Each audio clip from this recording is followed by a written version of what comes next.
let's get started. Hello, good evening. I am Martin.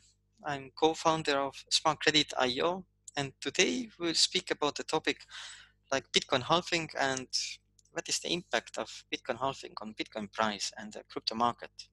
Or maybe there are some other things which have a little bit bigger impact. Okay, short intro. Just to admit and listen up. Short intro of myself. I'm co-founder of SmartCredit.io. I spent before 10 years as a VP for Credit Suisse, and before this I worked in a startup industry. So we did some successful things and some less successful things too. And I have quite some degrees, and including the CFA, so that all these financial things are very easy to explain. So we have a financial background and a crypto background as well. Now, our previous seminars that we have done, they've been all, we are looking on the economy. We are looking on the coronavirus, we're looking on the Bitcoin price, we're looking at the banking, like why is the central bank interest rate so low and why is it so high for the SMEs? So we are looking as well like the upcoming recession, what it means, how it will play out. And yes, and the latest webinar number 7, we had on the topic, are crypto lending platforms safe? So now today the focus is then Bitcoin halving. What does it mean on the Bitcoin price, crypto, and a little bit related topics. So first, so Bitcoin halving, impact the second crypto market second, and as well the impact of traditional economy to the crypto markets. Let's look on this too, what is happening on the bigger picture. And then let's have questions, answers via the chat, and let's keep everything like in 40 minutes. So let's move on. What is Bitcoin halving? Okay, now I found this nice chart here. This chart is from Reddit, and I think it represents very nicely what is happening in a Bitcoin sector. Now, on the right, this is a logarithmic scale. It's not linear scale, it's logarithmic. And we see the Bitcoin price, and we see these waves up and waves down and waves up and waves down. And this is like visualized here as well. We have spring, we have summer, we have autumn, we have winter. So all these cycles. So, and the big thesis is that the halving is the trigger for the next big up movements. That's the big thesis, and we will look on this thesis then here in this presentation, and as well on some other theses too. Now, in case you have bought Bitcoin on some moments which have not been very suitable, let's say in case you even achieve to buy a Bitcoin on the top, here is a chart, Bitcoin 5-year rate of return. That means it is here since January 10 till January 15, and it is look like what is your return so on Bitcoin 5 years later. So, and very funny is that we see 235% is the lowest. So that means there's a situation that if someone is then investing on Bitcoin on this, let's call it a non-optimal moment, on the wrong moment, it doesn't matter in the long term anyhow, because we see these upwards movements. Now, let's get now to the halving. So let's see. Okay, we know all these key facts. Bitcoins are creating via the mining fees. There is no Bitcoin in the world which has not been created via the mining. Now, these mining fees, they are reduced by the regular intervals. Okay, it's now since middle of May 6.5. Before it was 12.5, before it was 25, and when the network started, it was 50. So this is the phases. But this is not the end. Now, this chart, it describes the Bitcoin monetary inflation. Okay, base money inflation. And this halvings, so-called halvings, they are done after every 21,000 or 210,000 blocks, meaning like approximately 4 years. And this is when these halvings are happening. And this will continue then, I can be mistaken, but they will continue now multiple years as well. So we have had some halvings, and there are much more halvings to go. Okay, actually we are here by the 625. We see the line you are here, but this you are here line, it's the chart is done, excuse me, in 2019. So we are actually now by 6.25. So that means the amount of Bitcoins which is created in every block, the block is every 10 minutes, is then continuously getting smaller. So what does it mean is as well that the supply of new Bitcoins is getting smaller. Now, if supply of new Bitcoins is getting smaller and the demand is constant, this means that the price will move up. Okay, that's the economy. Now let's go a little bit further and let's see what models are here for the Bitcoins are. So in the Bitcoin, yes, the supply reduction. Okay, like we said, the supply reduction results by the constant demand in the price increase. So if there is less and less supply, then price goes up. Sounds easy. And on this basis, there is then this stock to flow model um, created, and we will look on this on the next slide now. The stock to flow model. Why Bitcoin has value, the scarcity. Okay, it's one user on the Twitter. He has as well the same account on the Medium. It's called 100 trillion USD is the account name on Twitter and so. And he has created this model now. It's now it sounds a little bit now mathematical. Let me go fast through of this. On the left, we see the Bitcoin value. It's a logarithmic scale. So, and on the lower dimension, the x-axis, this is stock to flow now. What is stock to flow? Uh, in case of gold, we see that the upper stock to flow is 62. That means it takes 62 years gold production to produce the amount of gold which physically exists at the moment in the world. So gold stock to flow is 62. Now silver stock to flow is 22. It means it takes 22 years to produce this amount of silver which exists in the world. Now, this chart is from June 2019. Then the stock to flow of Bitcoin was 25. And now stock to flow of Bitcoin is 50. Meaning, if there will be no further halvings, it will take 50 more years to generate the same amount of Bitcoin which exists already now. And it's very interesting that this stock to flow model, it generates a very high very high quality regression, linear regression. Yeah. And we see it there on the bottom of the screen. So R square with 0.9475, meaning R square 0.95, which is a very high statistical quality, meaning it has a very high prediction value. So that means we see that the scarcity of the Bitcoin, which we can express with a stock to flow. So stock to flow means then how many years we need to produce the amount of Bitcoins which exists already. So that's a stock to flow. So that means it's this scarcity is then this key parameter for the market value of the Bitcoin. So, okay, we see it on this chart. So, and this R2, it tells us it is statistically important, this regression, this power regression, what we are seeing here. So, okay, how can we explain it? Okay, it's a very simple explanation. Like the halving, it means now that there is less Bitcoin available. Let's think on the oil. Like oil is produced, okay, before the coronavirus crisis, the oil was produced 80 million barrels every day. And it was consumed every day, 80 million barrels as well. Now, in case of the production was reduced by 1 million barrel per day or increased by 1 million barrel per day, the price changed to $12. So it shows that how sensitive the commodities are to the demand. So if you're changing a little bit supply, the demand is changing, the price is changing very fast. And the same in a Bitcoin, changing the amount of Bitcoin that is coming new to the market, and these mining Bitcoins are coming new to the market, and the price is as well changing. Now, there's a lot of science about this Bitcoin halving and this graph here. But now in the next slides, we want to say as well some other words about these things here. So, okay, second section here, what is the impact on the crypto markets?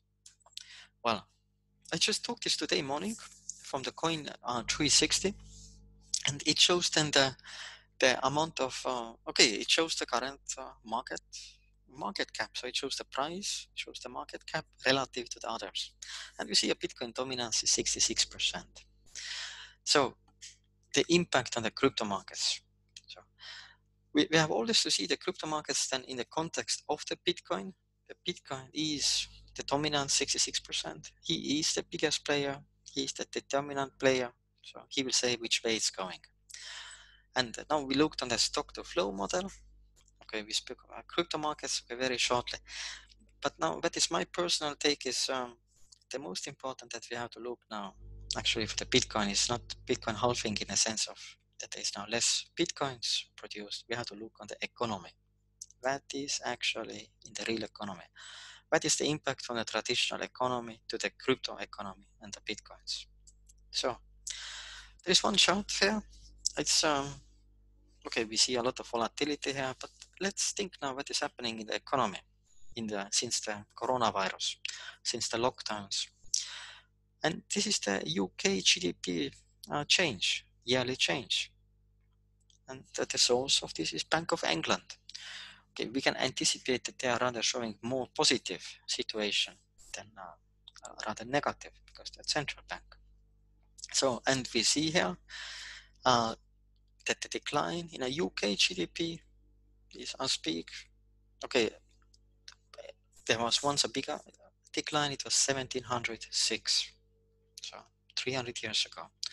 So that means we see it's quite an economical shock, but this has been created. And of course, we are looking this now in the context of the Bitcoin. Now, the other thing I looked this today morning was it's a Powell. Now, Powell is the chair of the Federal Reserve, the US central bank. Okay, actually, its data is from yesterday, from 17th of May. Powell says the GDP should shrink more than 30%. Let's think again.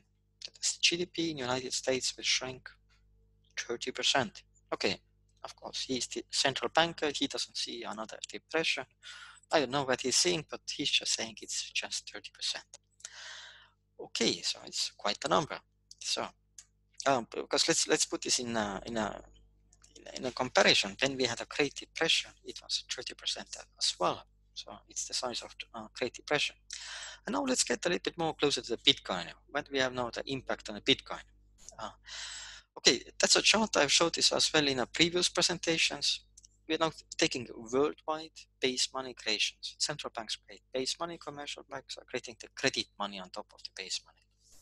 Now, and this is worldwide growth since 1970. Why 1970? Because 1970, the gold decoupling, the last gold decoupling, okay, the relevant decoupling, so US dollar decoupling was removed. Actually, the last decoupling was removed in 1992. It was the Swiss franc, but okay, the US dollar was removed in 1970. And we see here how much, that's the percentage of the new base money created year by year. And now let's look very much on the right. Um, um, very much on the right. So, and what we are seeing here, so is that this year it's already 31%. Okay, in the first 4 months, 31% base money has been created worldwide. That's without China, because China has additionally created enormous amount of the base money. Okay, so why it's relevant? Let's think again, like how much is the Bitcoin growing year to year? So Bitcoin monetary inflation now is 2% something every year. And this is the fiat production rate base money. It's like a 30% already in the first 4 months of this year. So what will happen in the next months? So what will happen in the next years? And this is one chart here as well. It's a Federal Reserve total assets. Okay, there are similar charts as well for the European Central Bank, but the ECB is relatively new compared to the Federal Reserve. Federal Reserve exists since 1913, so it's a little bit better to see the effect that is happening on the market. So we see since 1914 this chart. So everything looked very nice, but around the year 2000 we had a little bump, so a little money printing bump, and now we have this QE. We had QE1, QE2, QE3, and we got to 4 trillion. or 4.5 trillion. And then in the summer last year, the Federal Reserve started to shrink the base money, and this ended up with the repo crisis. Okay, that's the history. But important is what was done now after the coronavirus started. The Federal Reserve increased the base money supply for 4.5 to 693 trillion dollars just within 2 months, and it will continue. There's a next package of $4 trillion is on the road, and probably there will be next packages on the road. That means when you're speaking of the Bitcoin, we have always to look as well on the economical context, because a lot of analysis has put on this. What does the Bitcoin halving mean? That halving means that there's a less supply, meaning uh, it's a higher price. But what does it mean if a Federal Reserve is, like US Federal Reserve is getting 50% of a new money within 2 months, new base money? That is then the impact on the Bitcoin. And here is our forecast, how this crisis is playing out. So, okay, we presented this like end of March in our first seminar and beginning of April. It's the same slide. So there are 4 phases. Let's say every phase is like a 6 months phase.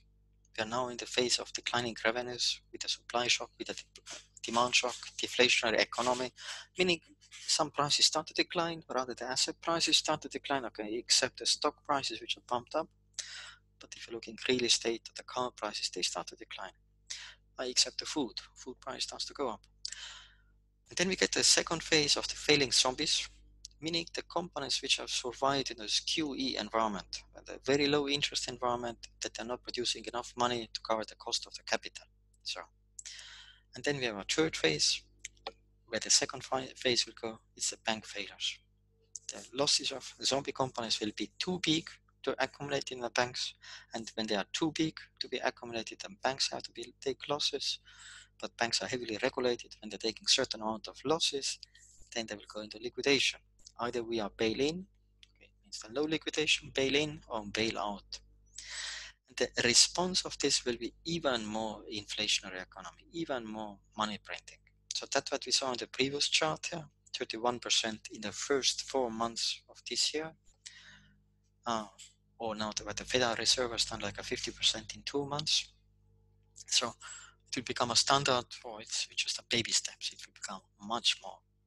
And we think this will lead as well to monetary reset, because the issue that the economy is now facing is just too big, and the issue is as well, it's not only demand shock, it's a supply shock. So we have both shocks.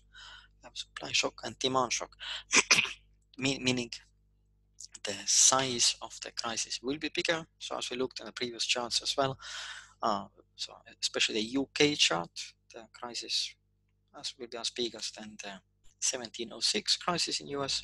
So, and this means that the governments try to avoid this crisis. They cannot take any more loans because no one wants to give the loans.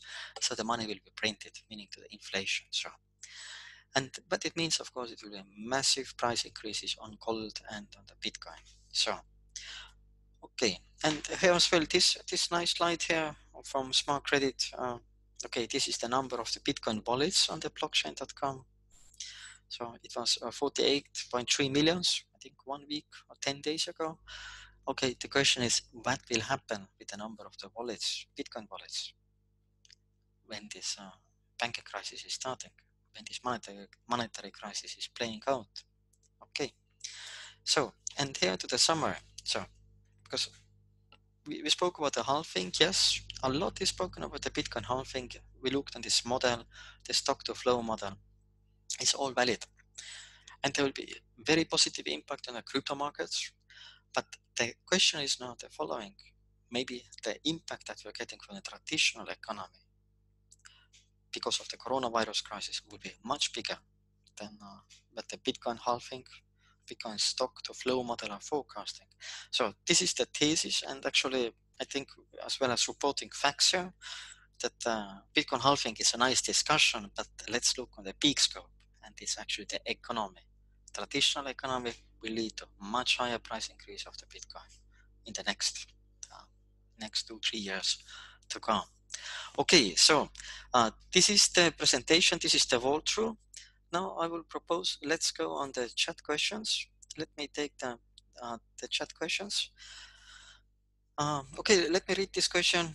Federal Reserve, ECB, Bank of Japan are printing money. What is the impact on the Bitcoin price? Okay, the first question. Okay, the direct impact. Uh, um, okay, it will take, when Federal Reserve or central banks print money, it takes some time till it flows into the economy. There's a certain delay. Uh, so we don't see the impact immediately at this moment, but this money will get into the economy. And this money is not only getting economy because we have a fractional reserve system. We have base money, and on top of base money we have the credit money.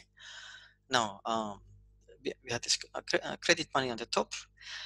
So, and this even then increased the amount of base money to a factor 5, 6, 7, 10. So, so it uh, so that means every act of money printing has a positive impact on Bitcoin price, but with a delay. So, excuse me. Now, is there a correlation between M1 and the Bitcoin price? Okay, okay. What is M1? So M0 is the amount of money that the central banks are creating. And now there as well M1, M2, M3. Now, so because we have the system, it's called the fractional reserve system, where the credit money, which is legal tender, okay, kind of legal tender, is created by the commercial banks. And so the M1, includes the deposits. So it's M0 plus then the deposits, meaning the behind every deposit is a loan that is given by a commercial bank. If not loan of you, loan of some other person. And this is the M1, and then M2 and M3, we get them when we start to add additional monetary. These aggregates, that's what they're called now. Is the correlation between M1 and Bitcoin price? Yes, the correlation between M1 and the Bitcoin price, the delay will be smaller. So it's even better correlation than the correlation between the base money and Bitcoin price.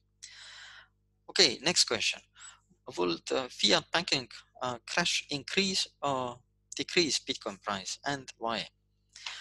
Okay, now when fiat banking starts to crash, and when this gets to the mainstream, into people's minds, um, of course the middle class will hear this as a last, the poor people will not hear this at all.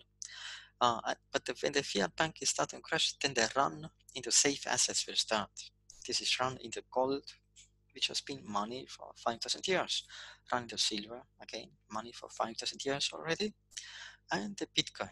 So that means when we are getting now the situation that the commercial banks in Europe, let's think here on the UniCredit, or let's think here on the Deutsche Bank, they start to become unstable.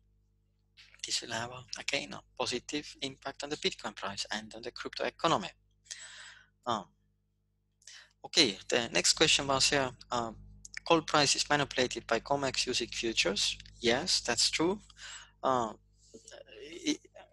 Okay, there are many articles, if you are searching them, Zero Hedge is publishing them about this mechanism, how this mechanism is working. Now, is Bitcoin price also manipulated by the futures?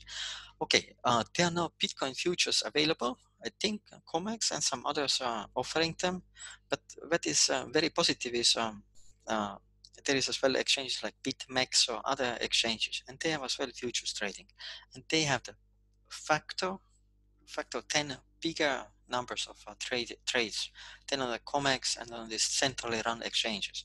Now the danger on this COMEX and on this kind of exchanges is COMEX was used then to manipulate the gold price down. So how do they do it? They just sell naked futures without any cover, and you sell them traditionally. Like, there's this saying, you sell like 10 kilo gold within 3 minutes, and it's a huge number of the gold, but this is not real physical gold. These are just naked futures, and you create them, you just emit them as a market participant, you create them, you mint them, you sell them, you bring the price down. Okay, how do they make the money? That's another discussion. But that's how the gold price is pushed down. Why the gold price is pushed down? Because gold is always indicator to the inflation of the US dollar. Now, and then is Bitcoin price also manipulated by futures? Okay, like said, there are aims to manipulate it, but luckily the free market exchanges, they are the factor 10 bigger than the non-free market. So meaning the highly regulated exchanges. So that means the tendency for the manipulation is there, but probably it will be very difficult to achieve. So okay, so these are the questions for today. So I was speaking today quite fast, so I hope I didn't spoke too fast. So we move now from Sundays to Mondays. We'll do this always Mondays, not anymore Sundays. And yes, next week then again a similar topic. We'll put the recording on the YouTube. Will be available. To be as well a little blog article with some more data and facts about this. So thank you. Then thank you for listening and subscribe to our channels. Thank you.